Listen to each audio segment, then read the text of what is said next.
First hold a piece of paper vertically, then fold it in half vertically.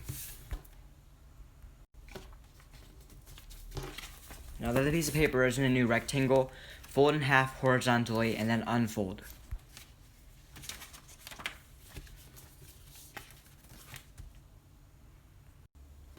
Now fold the two top corners into the middle fold that you just made, except leave about a 1/2 inch or 1 centimeter in between the two corners.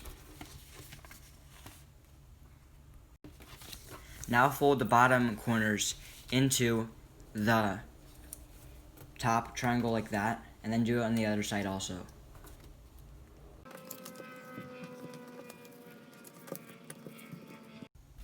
Okay, now take the bottom section like that and fold it up and then on the other side so it touches those two triangle things on both sides.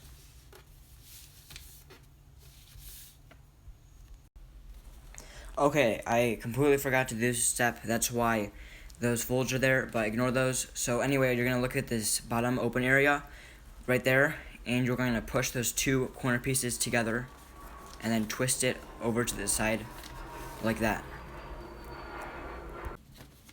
Okay, so now take the bottom corner piece and fold it up to the top, except leave about another 1/2 inch or centimeter between that and the top. Okay, now look at the bottom part again, and you're going to take the two edges and push them together again, like you just did.